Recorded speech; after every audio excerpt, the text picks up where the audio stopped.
Where we feel we belong is the subject of part 4 of The Century Speaks. In this programme, Essex people talk about their affinity with particular places, a factory and a football club. Being part of a community is compared with being an outsider. Finally, there's a look at the impact of changing working patterns on local life.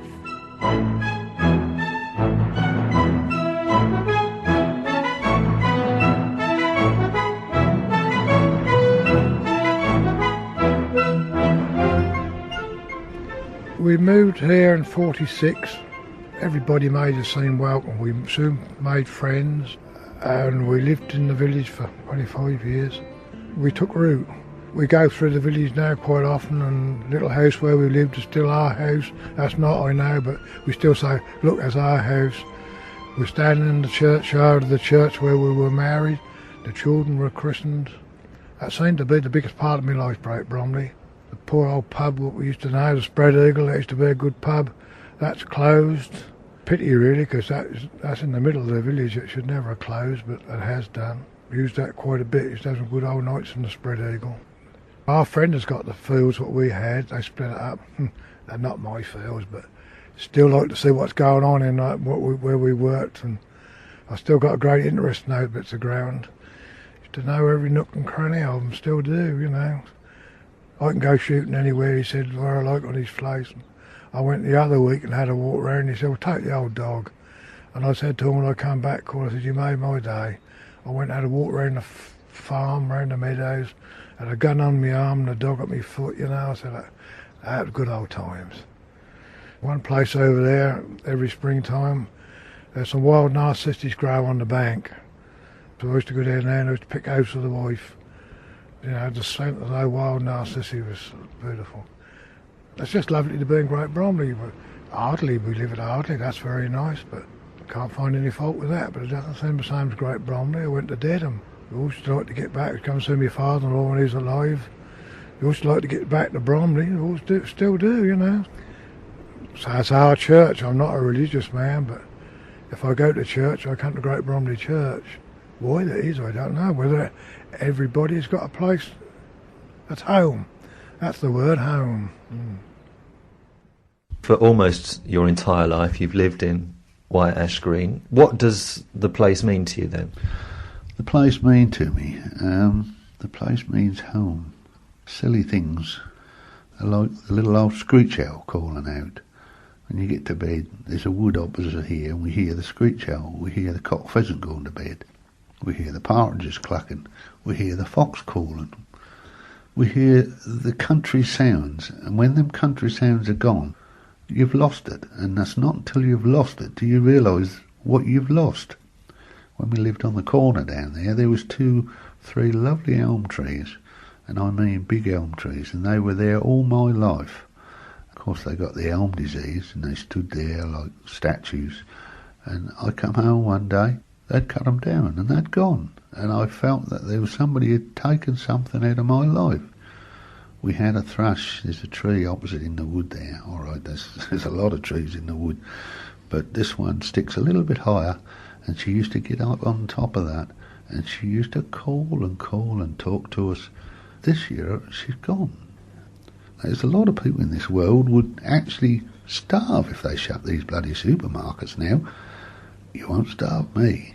I know where to go and get a hazelnut or get a walnut or get a Mother Nature's food. I know where to go and look for it. Blackberries, strawberries. And this is what God gave us. And, you know, that's something ingrained into me. I know when a sparrow calls and when a skylark calls. And that's something we grew up to learn. And that's just nature to me. And that's something I love. And I've never found anywhere better than where I am now. That's why I've stayed here.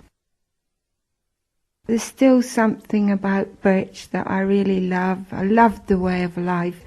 And it was a way of life that was simple and uncomplicated by the knowledge that people have of life nowadays and what they should expect out of life. It's all changed. The woods were all taken care of by the woodmen that worked on the estate. The gamekeepers looked after the game. There was a beautiful balance kept in every way with nature, and even the church was looked after by the estate. Everything seemed to be in its place and everybody knew who they were and what they were. When we went to church on a Sunday, the squire and his wife sat in the front pew and their family, and then the better off farmers and people sat behind them, and then gradually as it got to the back of the church, the poorer people came, the very poor people sat right at the back, and everybody seemed to know that was their place, and it didn't bother me because I was in the choir and I sat in front of everybody.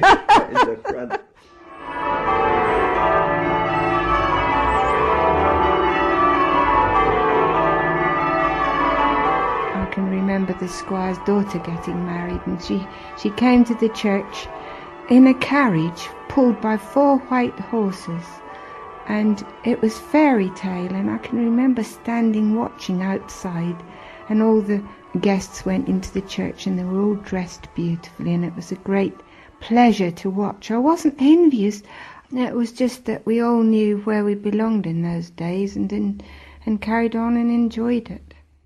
I can remember in 1948 when the squire died during the night, and in the morning I woke up and it was a cold frosty morning and this sound was coming through the window, and I looked out of the window, scraped the ice off the window and looked out, and there standing by the gate in the front of the house was this big white horse with a huntsman on its back with a red coat on, and he was playing the last post, and it was just getting light and I could just see him through the mist, and it's something that I always remember because it was the end of an era, because the estate had to pay so many death duties that it was all broken up to pay for it, and all that wonderful way of life gone, and we had to move. As far as I'm concerned, the river has been a great thing in my life. They say that salt water runs in your veins, and if it's that way, you just can't get away from it. It passes on from generation to generation, really. In fact, if it wasn't for that, I wouldn't sort of survive as I do, really. I always put it down to the fact that I can go out and lose myself on the saltings area, hearing the birds and the sort of natural things and talking to really local people, not the incomers as there's so many about now, and know nothing about the area at all. And when they come in, they want to alter it, whereas we old people like to see it as it was, and we regard that as Malden. Most of these yachts are foreigners, as we know them. You mean people that don't live in Malden? Absolutely. We have to thank them in a way, because they do provide the work and therefore the income to many people to maintain the natural maritime tradition of the area. Whereas before, they were mainly all local people or within a 5-mile area, perhaps something like that. They now come from far afield. What I term the true Essex coastal sailorman is only born and bred. It was part of our lives, and that is the way that we learned the hard way, whereas today they go to sailing schools and they come away with a piece of paper and think they know it all. But you could teach them a thing or two. I reckon we could, between us. 1975 became here August. It was about half to 2/3 built. People where they've lived in sort of a little community like Barters was, because it was based on a similar town in Czechoslovakia. It was very insular. People lived in tied houses if they worked at the factory. You could only belong to the local club if you worked there. And then obviously one of the landowners around here sold off all this land. You can imagine any very sort of like little village area would be in uproar about all these houses, because there's 1,000 units on this estate that was built.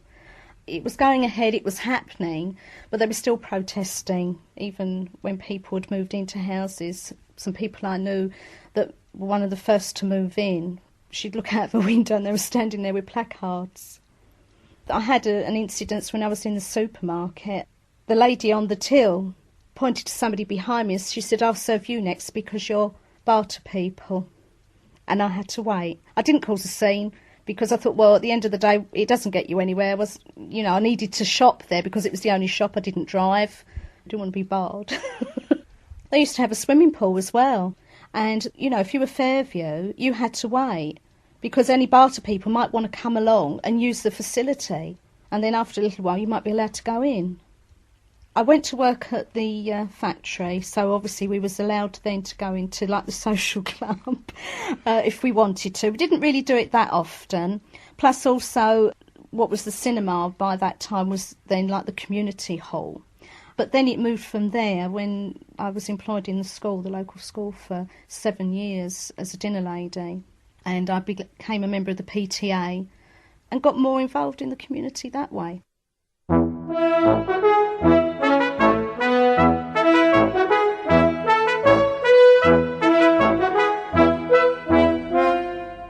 I suppose I'm biased by being born here and brought up here, being somewhat of a homeboy and having never really spent a long time living elsewhere.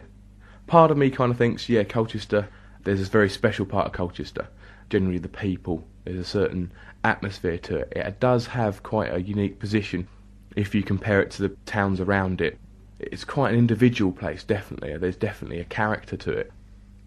I think Colchester's a very creative place. And I think that comes from the fact that there is so much culture blatantly exposed to you just by walking at the town and going shopping for a pint of milk. You'll come across Roman walls, you'll come across Norman keeps, you'll come across buildings that have seen damage during the English Civil War. Colchester has people turning up from all over the place. You're either born here or you turn up here and have a very hard time getting away from the place. Very hard time. It's very easy to settle in. It's got a very odd social dynamic, Colchester, because it's a garrison town. There aren't many of them left. You have a civilian and a military population. So you've got the civvies and the squaddies, as they call each other. It creates a different attitude towards people. People are much more accepting in Colchester of people who wish to express themselves slightly differently, like myself. I have piercings, I have a lip ringing. It adds a flavour to the place because people get used to seeing people with different styled clothing, makeup and jewellery and hair, and people accept it. Yet the further you go towards London, the more, I would say, narrow-minded the attitude is towards that, the more threatened people feel. That makes Colchester very different from a lot of other places in Britain. I mean, the people here, a lot of people leave and they say the thing they miss are the people here. There's particular characters, people who have their own way of life and they get on and do it, and no one really goes out of their way to interrupt them doing that.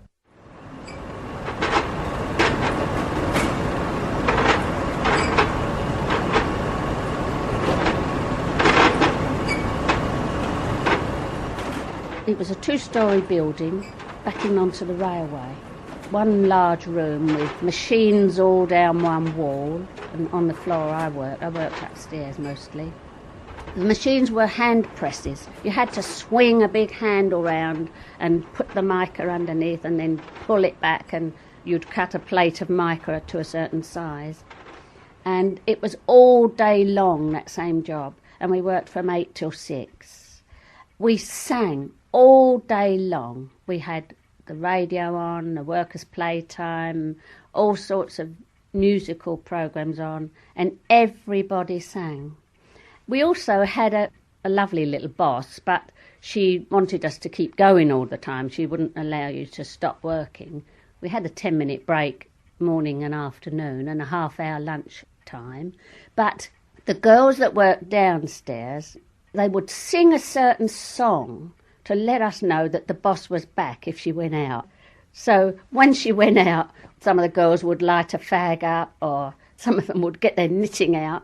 But as soon as we heard this song, we'd get on with our work.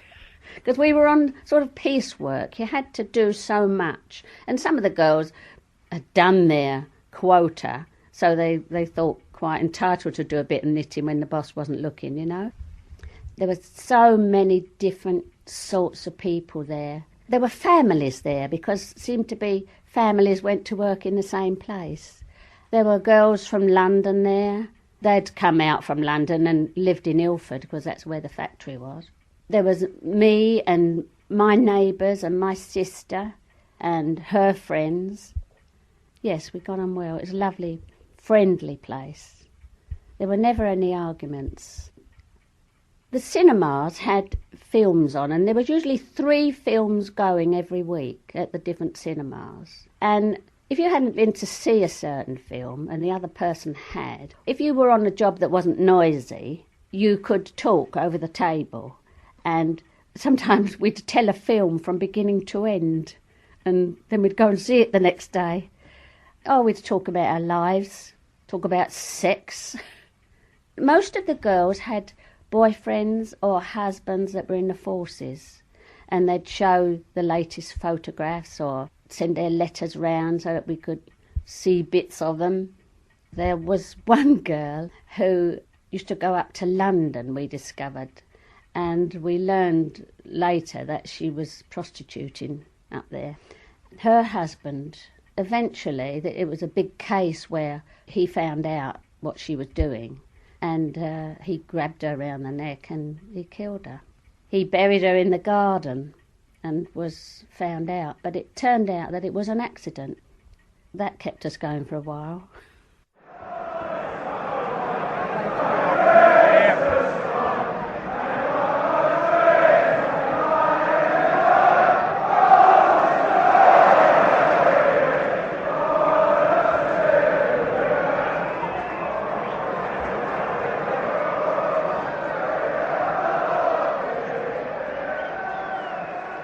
It's part of my life, you know. It's part of my family, West Ham United, and to suddenly being given the opportunity to come and work full time at my stage, the stage of my career, is a dream come true.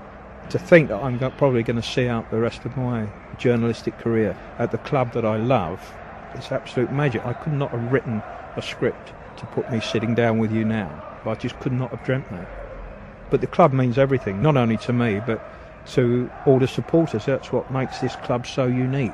Whether they're top of the Premiership, whether they're the bottom of the Premiership, whether they get relegated, you will still get 25,000 people coming into this ground at every home match.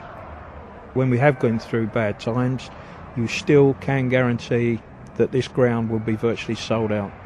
We regularly have 3,000-4,000 supporters travelling to every away game, and invariably they'll outshout the home fans.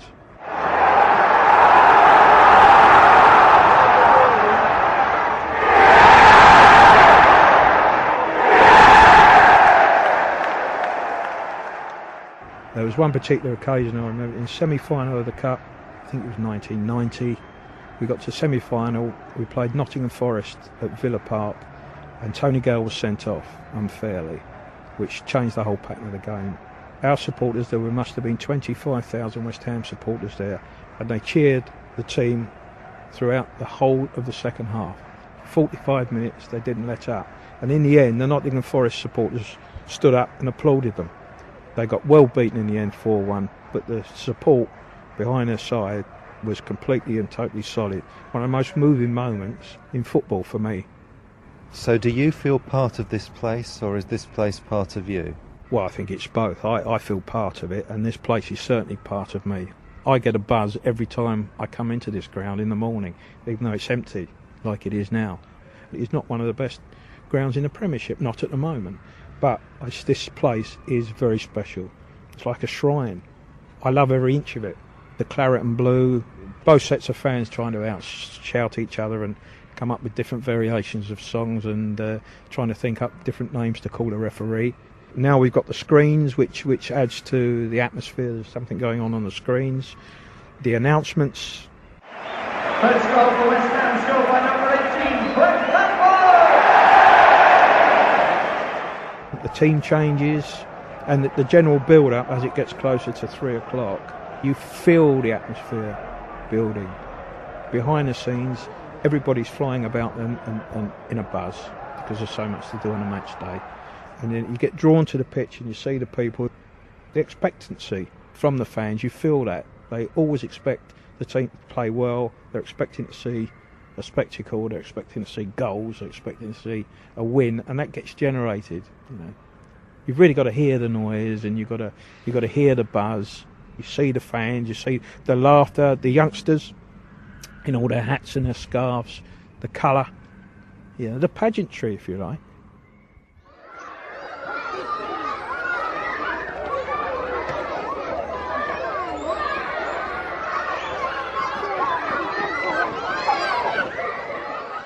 My best school days, I think, were when I lived in Wapping and I actually went to a school in Whitechapel. And that was my junior school, and it was a mixed, like an ecumenical school, and there was Jewish people and Muslims and Catholics and Protestants and from everywhere. And I think that was where we all sort of came together. One of my really, really big memories of that school was my headmistress, and her name was Mrs. Giles, and I shall remember her till the day I die because I loved her dearly. Even in the 1960s, it was unusual for people to be poor, but I and my family were. And she took me under her wing, and she pushed and pushed for me to be as best as I possibly could be. And I was the best, and I came top in everything, which automatically got me through an 11+, which automatically got me through to the grammar school, which I chose not to go to. But she presented me with a briefcase, and nobody ever given me anything like that before, and it was a briefcase, and it was for me, for my books, for me to go to my school, the big school. There was no animosity whatsoever from any of the other children. They knew where it had come from, they knew why I'd been given it. Everybody was pleased, and I think that was the way we looked after each other, because there was no jealousy. I was settled there. It was the longest time of actually being in accommodation. Prior to that, it was months at a time, and then we'd be moving on somewhere else, and then we'd be moving on somewhere else. It was a bit gypsified, I suppose, really, but I'd be put into a school and I'd be there a couple of months, and then I'd be taken out and then go somewhere else, and I actually have forgotten those places. I don't know where they were, I don't know what they were called. There are so many books of photographs of my husband right from the minute he was born, and I think he's lucky because he's got this whole history. I mean, I found out from his books, believe it or not, that I was actually born on an Easter Sunday. But I didn't know that till I looked through one of these photo albums, and there was a picture of him at aged 8 on the day I was born, and it happened to be an Easter Sunday. And I thought, oh, I was born on an Easter Sunday, and it's nice, you piece things together. It's only when you get older you realise that you've got no background. You know, when a doctor says to you, oh, have you had mumps or have you had chicken pox or what? And you say, I don't know. You have no way of telling. Because even my doctor's records from when I was little went missing. It's important to have a past. I think it's important that you know where you've come from, you know where your roots were. And I have none of that. So this explains perhaps why schools in general perhaps had far more significance in your life than they would have had for other children. Definitely, because when I was at school, I actually belonged with those people. They made me feel that was a home. They made it comfortable. It was a refuge. You know, I couldn't wait to get up in the morning to go to school. And if there was anything going on after school, I was there. I'd volunteer, I'd help, because it kept me away from this other life.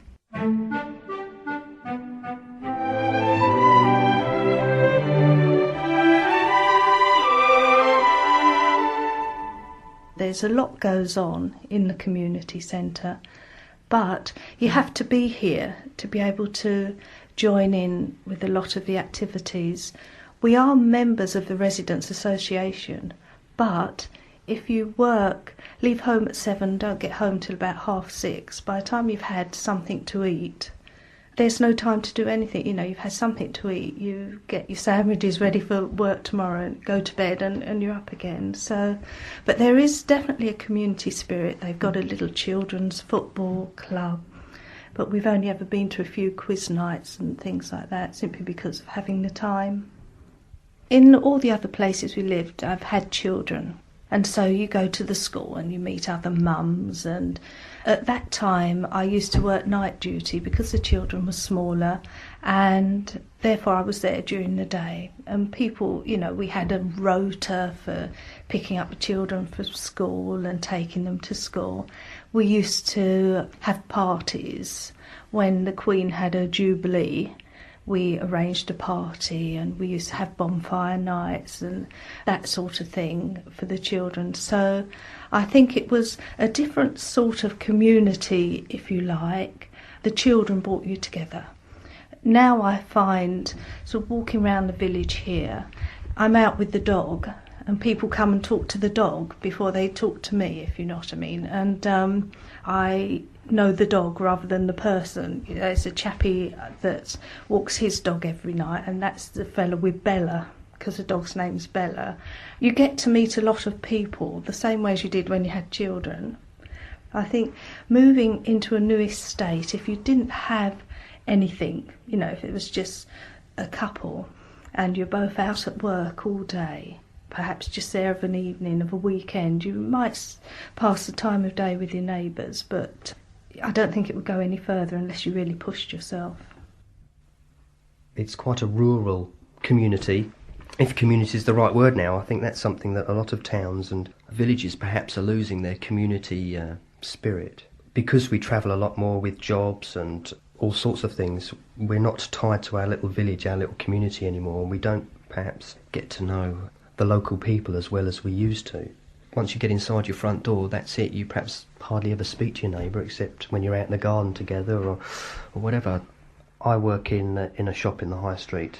We occasionally get customers in that have lived in Malden all their lives and have never really travelled outside a 5-mile area, a radius of Malden. They've never been as far as Chelmsford or Colchester. Maybe once in their life. They may have done it on a bus sometime.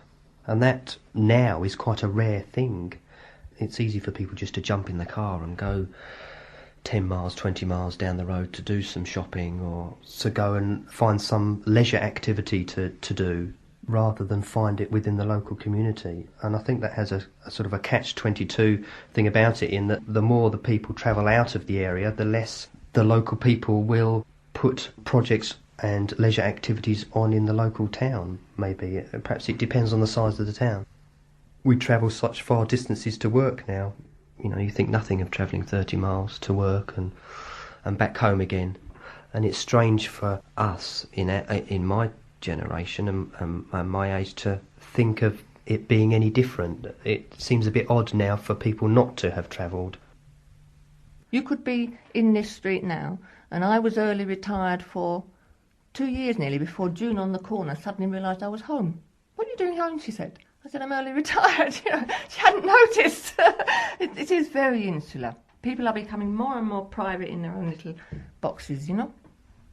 Now, if you go up to Hutton Driver in the mornings, there are all East Londoners up there, and we all sit and talk. Now, one day, it was only about 2 years ago, I happened to say to my son, because he'd been away to university and that, so he hadn't seen me too much, and I said, "Do I talk to anyone, John?" And he said, "Who?" And immediately, you know, he's thinking, Grey Mac, you know, little old man. I said, "Anybody. You do that, you know. You go down the market, I told you banter." And suddenly, like yesterday, I was coming home from work. 3 railway people mending the sleepers, you know. They all got on in their gear, chatting away at the timetable. Suddenly, one of them starts stripping off his leather trousers. So I says, "Oh, we're not having the full Monty, are we?" And a conversation got going and we had a giant laugh. You know, like BT say now, ring up and tell someone. Well, you didn't. You just looked through the window and thought, "Hello, she's got the pink sheets out, it's a celebration coming," you know. So you'd go and knock on the door to join the celebration. There was always the May Day parade. That was 3 months' preparation, cutting things out of Kellogg's bags and making costumes and then walking right through the town. You wouldn't get my son to see anybody let him walk through town in a parade. There's no mixing and there's no understanding other people's points of view. We've gone from like the war days when everything was all together, and now I think people are closing themselves off more and have minimum contact with their neighbours, otherwise they're considered nosy, and I think people are going to become more private in the future. I feel I've always benefited from knowing my neighbours and being able to speak to them and have a chat with them, and where I lived in the flats, I knew a lot of the neighbours there, and down my street now I know a lot of the neighbours, and there's some places in like Tilbury where people don't know the next door neighbour and maybe a hello over the fence, and I just think people should, you know, talk more, and it's just, I think people are far too private really. In part 4 of The Century Speaks, Belonging, you heard the voices of Alan Chilvers, Nancy Cannon, Robert Locke, Haddon Spurgeon, Francis Tier, Will Wright, Doris Westgarth, Peter Stewart, Marie Wright, Joan Syrett, Chris Baxshall, Christina Tanner and Martin Kerrin.